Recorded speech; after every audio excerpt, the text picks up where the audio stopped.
Sistema reproductor femenino. El sistema reproductor femenino está constituido por genitales externos y genitales internos. Los externos tenemos el clítoris, labios mayores, labios menores. Y los genitales internos tenemos los ovarios, el útero, la vagina. El desarrollo de estos órganos se completa en la pubertad. Ovarios y ciclo ovárico. El ovario son dos órganos que se encuentran a ambos lados del útero y que tienen como funciones principales la producción de gametos y la síntesis de hormonas esteroideas. Miden 3 por 1,5 por 1 centímetro y está fijado a la superficie posterior del ligamento ancho del útero llamado mesoovario. Realizando un corte a través del ovario vemos que se organiza en una corteza que está por fuera del ovario, constituida por tejido conjuntivo laxo, donde se observan numerosos folículos con grandes variaciones de tamaño. Y hacia el centro se encuentra la médula, ubicada en el centro del ovario, formado por tejido conjuntivo laxo muy vascularizado y algunas fibras musculares lisas. El ovario está cubierto por un epitelio germinativo revestido por células cúbicas. Bajo el epitelio germinal se observa una capa con escasa capacidad tintorial debido a que es avascular.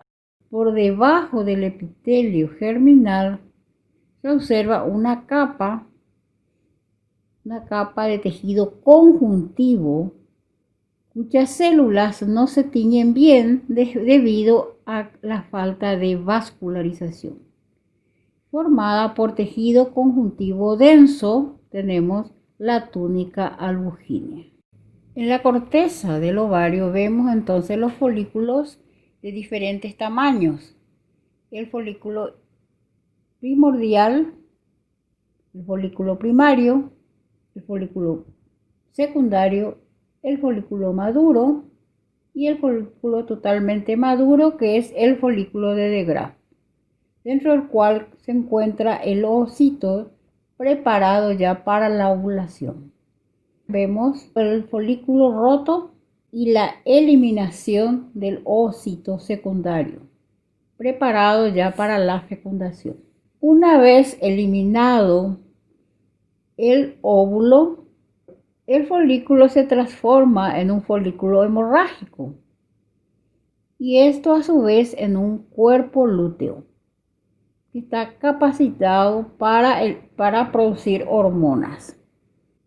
Cuando no se produce el embarazo, el cuerpo lúteo dura 14 días y posteriormente pasa a constituirse en el cuerpo albicans, que es el folículo cicatricial.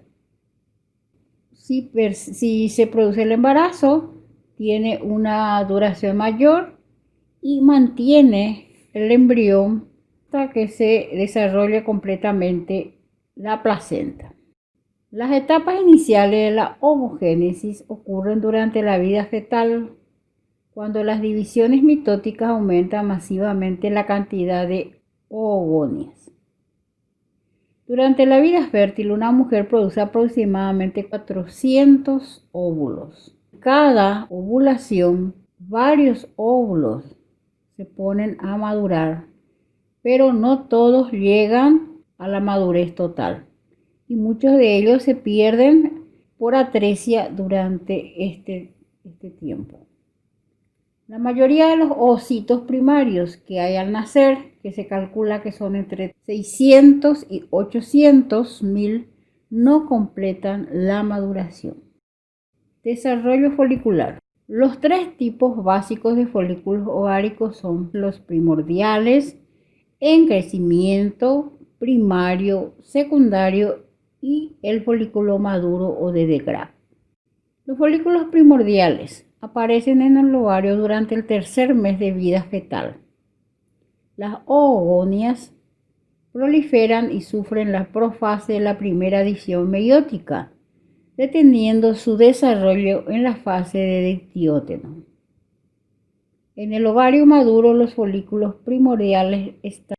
Esta microfotografía muestra diversos folículos primarios, dentro de los que se observan los ovocitos en profase de la primera división meiótica. Por este motivo, los cromosomas se encuentran condensados. Los nucleolos son visibles en los núcleos de alguno de los ovocitos. La N está indicando el núcleo y la FC está indicando los folículos. Los folículos primordiales tienen una sola capa de células foliculares planas que rodea al ovocito. El ovocito mide 25 micrómetros y posee un núcleo excéntrico provisto de cromatina dispersa y nucleolo prominente. El citoplasma contiene un cuerpo de Balbiani, que es la acumulación focalizada de aparato de Golgi, retículo endoplasmático rugoso, mitocondrias, lisosomas y laminillas anulares. En esta imagen tenemos al ovocito rodeado por células foliculares aplanadas y un citoplasma donde podemos encontrar mitocondrias, cuerpos de Balbiani, láminas anulares, retículo endoplasmático rugoso. En el centro del ovocito, en forma excéntrica, encontramos al núcleo con un nucleolo evidente. Todo esto está rodeado por una lámina basal y por fuera encontramos células estromales de aspecto fusiforme proveniente del estroma ovárico. El ovocito es una célula voluminosa. Su núcleo es grande y claro con la cromatina dispersa. El nucleolo es esférico y bien evidente. Los orgánulos citoplasmáticos están principalmente localizados alrededor del núcleo. Las mitocondrias son numerosas y también se pueden observar diversos dictiosomas y sáculos de retículo endoplasmático. Las células foliculares del estroma están separados por lámina basal. Folículo primario. Es la primera etapa en el desarrollo del folículo en crecimiento. Las células foliculares adquieren una forma cúbica y se observa a medida que crece el ovocito una lámina homogénea, muy acidófila y retráctil, llamada zona pelúcida. La zona pelúcida está localizada entre el ovocito y las células foliculares contiguas y es visible en el microscopio cuando el ovocito alcanza entre 50 y 80 micras. En esta etapa de folículo primario hay un aumento de volumen y multiplicación de las células foliculares. Estas células se hacen poligonales y su conjunto forma la capa granulosa del folículo. El ovocito también aumenta de volumen y a su alrededor surge una capa acidófila, homogénea y acelular denominada zona pelúcida. La zona pelúcida entonces se encuentra entre las células foliculares y el ovocito. Mientras tienen lugar estas modificaciones, el estroma inmediatamente alrededor del folículo se modifica para formar las tecas interna y externa. Las células foliculares sufren estratificación para formar la capa granulosa del folículo primario. Durante el crecimiento folicular, entre las células de la granulosa aparecen muchas uniones de hendidura. El movimiento de las sustancias nutritivas y las moléculas de información desde la sangre hacia el líquido folicular es indispensable para el desarrollo normal del óvulo. Las células del tejido conjuntivo forman las capas de las tecas del folículo. Como habíamos visto en la imagen, el folículo se encuentra rodeado de una teca interna que tiene una gran cantidad de receptores para la luteinizante, la hormona luteinizante. En respuesta a esta hormona, sintetizan y secretan los andrógenos, que son los precursores de los estrógenos. Esta capa se halla muy vascularizada. Por fuera está la teca externa. Contienen sobre todo células musculares lisas y ácidas fibras de colágeno. En el folículo primario ocurre la maduración del ovocito. Folículo secundario. El folículo primario en su crecimiento llega a folículo secundario, que se caracteriza por tener un antro lleno de líquido. Los factores necesarios para el crecimiento del ovocito y el folículo son la hormona folículo estimulante, factores de crecimiento, iones calcio. El contenido del líquido folicular es rico en ácido hialurónico. El tamaño del ovocito concéntrico adquiere un diámetro de 125 micras y deja de crecer. La inhibición del crecimiento es causada por un péptido inhibidor de la maduración ovocítica. El folículo, una vez que se llena de líquido, continúa creciendo hasta alcanzar 10 milímetros o más. Micrografía de un folículo secundario, donde podemos ver la formación del antro, está indicado por la letra A. Al lado vemos al ovocito que empieza a adoptar una disposición excéntrica. Por fuera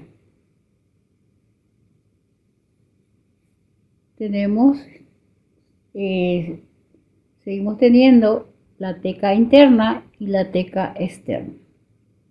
Acá vemos esquematizado el folículo secundario. Vemos la proliferación de las células de la granulosa con el antro que se forma por la entrada de líquido entre las células. En la parte superior del esquema está señalada la membrana basal que separa las células de la granulosa de la teca interna, que es más vascularizada, y la teca externa, que es más fibrosa. El folículo maduro o de Graf contiene el ovocito secundario maduro. Tiene un diámetro de 10 milímetros o más. Durante el periodo de maduración folicular, las capas de las células tecales se tornan más prominentes. A causa del depósito de líquido, la cavidad folicular aumenta mucho de tamaño, quedando el ovocito unido a la pared del folículo por un pedículo de células foliculares denominadas cúmulos o óforos. La cavidad folicular aumenta mucho, pero las células foliculares no se multiplican en la misma proporción y quedan más delgadas.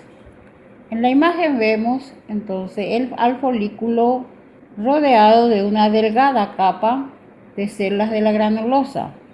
Las células foliculares rodean el ovocito y con la zona pelúcida forman la corona radiada, que acompañará al ovocito hasta después de su expulsión del ovario. Ovulación. La ovulación, proceso por el cual el ovocito secundario es liberado del folículo de Graf. La cavidad folicular aumenta mucho, produciéndose la rotura del folículo maduro, que provoca la liberación del ovocito, que será recogido por la extremidad dilatada de la trompa uterina. Una combinación de cambios hormonales y efectos enzimáticos produce la liberación del ovocito secundario en la mitad del ciclo menstrual. Factores que intervienen en la ovulación: aumento del volumen de la presión del líquido folicular, proteólisis enzimática de la pared folicular por plasminógeno activado, depósito de glucosaminoglucanos dirigido por hormonas entre el complejo óseo disco prolígero y la capa granulosa. Contracción de las células musculares lisas en la teca externa desencadenada por prostaglandinas. En esta imagen vemos la rotura del folículo maduro y la liberación del ovocito. Cuerpo lúteo. Después de la ovulación, el folículo colapsado se reorganiza en un cuerpo lúteo. El cuerpo lúteo es una glándula endocrina transitoria que secreta estrógeno y progesterona. El cuerpo lúteo de la menstruación se forma cuando no hay fecundación y son de dos tipos: las células granuloso-luteínicas de 30 micras y las células tecoluteínicas de 15 micras. En esta imagen vemos el cuerpo lúteo. En el centro se ve la cavidad y rodeado por las células luteínicas. Cuerpo álbica.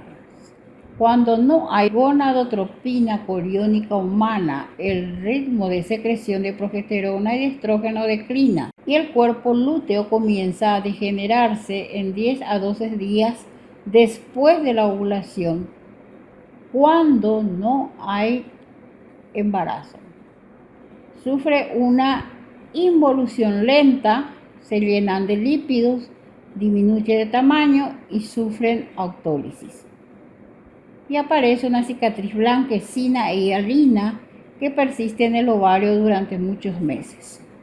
En esta imagen vemos una cicatriz blanquecina en la cual se convirtió el cuerpo lúteo. Fecundación. Ocurre normalmente en la ampolla de la trompa.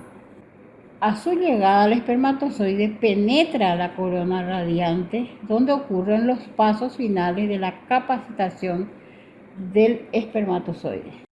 Varios espermatozoides penetran la membrana pelúcida, pero solo uno completa el proceso de la fecundación. Es decir, llega hasta el óvulo.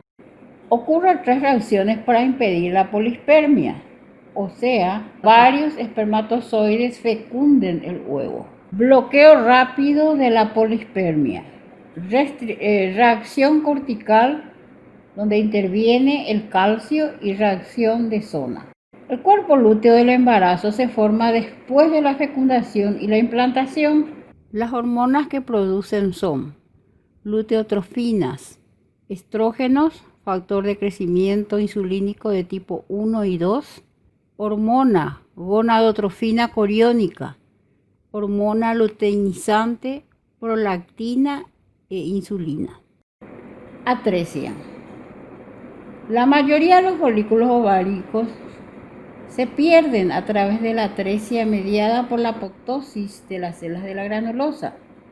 Una gran cantidad de folículos sufre atrofia durante el desarrollo fetal, las primeras etapas de la vida postnatal y la pubertad. Ciclo ovárico. Durante cada ciclo menstrual, el ovario atraviesa por cambios cíclicos que comprenden 2 fases: la fase folicular y la fase luteínica. El ciclo ovárico es el motor del ciclo genital de la mujer. A través de sus folículos ováricos, que al madurar segregan estrógeno y al transformarse en cuerpo lúteo segregan estrógeno y progesterona. Producen las modificaciones cíclicas que tienen lugar en los restantes órganos del aparato genital, como el ciclo endometrial y el cervical. El ciclo ovárico está modulado por el eje córtico hipotálamo hipofisario. El ciclo ovárico está influenciado por las hormonas folículo estimulante y luteinizante, que son hormonas de la adenohipófisis. Cuando la hormona luteinizante hace pico, se produce la ovulación, que corresponde más o menos al día 14 del ciclo endometrial, dividiendo el ciclo ovárico en 2 fases: la fase folicular antes de la ovulación y la fase luteínica posterior a la ovulación.